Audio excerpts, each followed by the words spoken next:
Dans le prophète Isaïe, chapitre 45,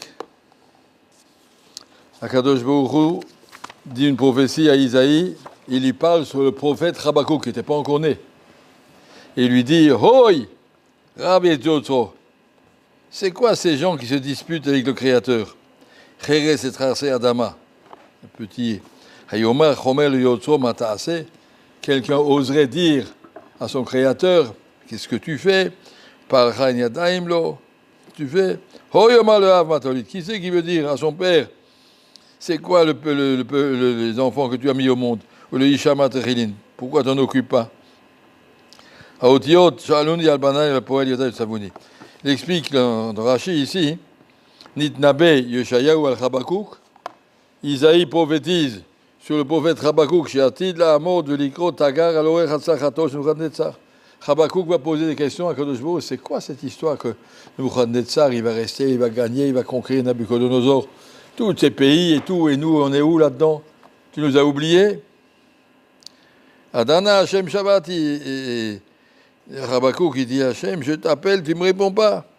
T'as assez Adam qui te Ayam, on est comme des poissons dans la mer, ça y est, on n'existe plus. C'est pour ça que Kadosh Baruch Hu dit à Yeshayahu, au prophète Isaïe, la mazeba la riviti. Qui c'est qui peut se permettre de se disputer avec moi? Savourou, Shaini, Samalev, le Shia est ami. Quelqu'un qui croit que j'ai oublié mon peuple, je ne veux pas les sauver. Le me l'autre.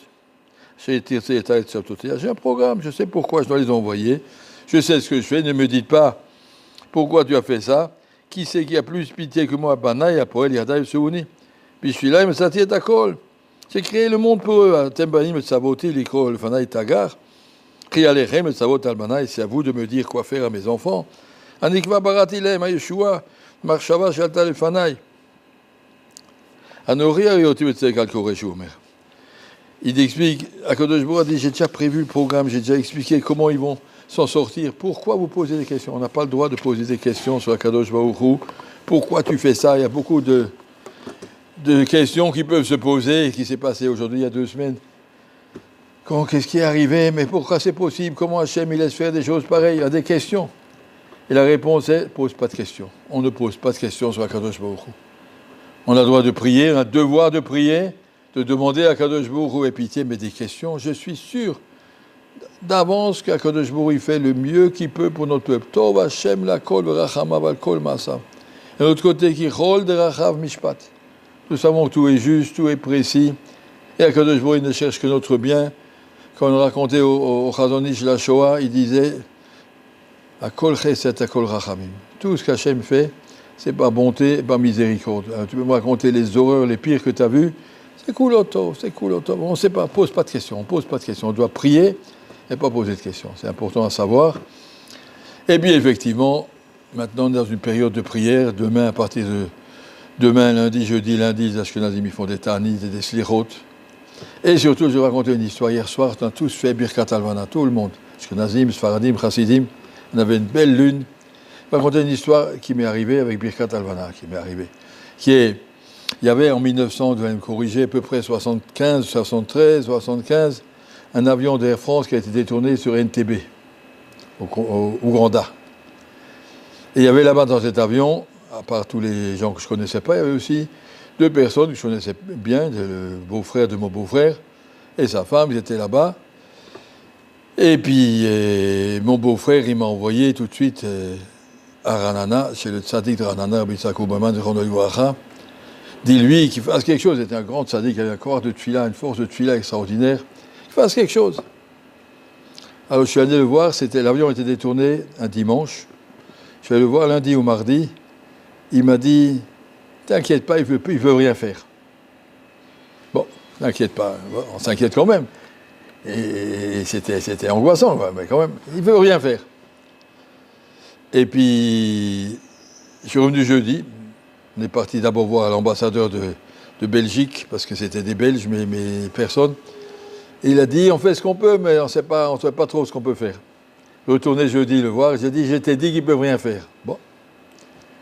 Et puis, Motsei Shabbat, il y a eu l'opération Jonathan, les Israéliens sont arrivés avec leurs avions, leur Hercule, leur truc, et ils ont amené tout le monde, et c'était magnifique, c'était la grande gloire de l'armée d'Israël.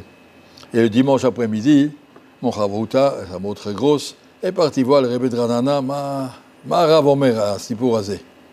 Il dit, je vais t'expliquer. Quand ils sont venus me dire ça lundi ou dimanche ou lundi ou mardi, j'ai dit à Kadosh Baruch Hu, laisse-les en vie jusqu'après Shabbat. Ça, je peux demander 3-4 jours de sursis. Et Motzei Shabbat, je savais qu'il y a Birkat Alvana. Je suis resté 7 heures à taper avec mon pied, tipo, la lehem et matava fachat. Que tombe sur eux la frayeur et l'angoisse. Ils de Moukhaven vont devenir paralysés comme des pierres. 7 heures, j'ai tapé avec mon pied sur la table. Hachem, sauve-les. Tipolem. Quand j'avais fini ma tfilat, ça m'arrivait, mais j'avais déjà fait tout le travail. Voilà ce qu'il a dit. Le travail se fait entre Akadosh Baruch Hu et les tzadikim. Après, il y a un truc technique qui va se faire, mais le travail est fait. Quand Titus a détruit le Beth Amikdash, il s'est vanté. Alors on lui a dit, tu as moulu de la farine qui était déjà moulue. Akadosh Baruch Hu a déjà détruit son temple, physiquement non, mais spirituellement. Il est déjà détruit, alors on peut pas grand-chose à attendre. Dans Mishnah Berurah, dans la Chod de Rosh Hashanah, il raconte un monsieur qui a été arrêté sur la route par des brigands qui voulaient le tuer, prendre son argent, la bourse ou la vie, ou les deux, ils voulaient le tuer. Alors il leur a dit, d'accord, soyez gentils, juste je veux dire Birkat Alvana, et après vous pouvez me tuer. Je n'ai pas fait, laissez-moi au moins une mitzvah. Il a dit, bon, allez, faites ta mitzvah. Il a marqué le Baïretev, il a fait Birkat Alvana, et au moment où il a dit Tipolem Matava Fachat, il s'est envolé, il est arrivé plus loin, c'est marqué dans le Baïretev. Et voilà, il a été sauvé. Donc la force d'une mitzvah comme Birkat Alvana peut sauver l'âme Israël. Quand tout l'âme Israël, tous ensemble, on a supplié à Kadosh Baruch Hu. El Birkat Alvana, c'est la définition même de la lune qui est toute petite et qui grandit. L'âme Israël, des fois on est tout petit, mais on sait où on va. On va au Mashiach, on va à quelque chose de concret. Alors voilà, ça c'est le message qu'on doit ressentir maintenant. On est dans les mains d'Akadosh Baruch Hu, il sait ce qu'il fait. Il nous a déjà dit où il veut nous amener au Mashiach. Tôt ou tard, on y arrivera, on y est presque. Il y a des épisodes, des passages difficiles, mais Baruch Hashem, on n'est pas seul, on n'est pas perdu, on n'est pas livré à des hasards et des généraux et des guerres et des bombes. Pas comme ça. Tout se passe entre Akadosh Baruch Hu. Nous, on doit prier, on doit demander. J'ai dit le koach qu'on a fait hier soir avec Birkat Alvana tous ensemble, et le koach des Tfilot tous ensemble, et ça, Hashem, on verra bientôt la Yeshua de tout cet événement. Ça,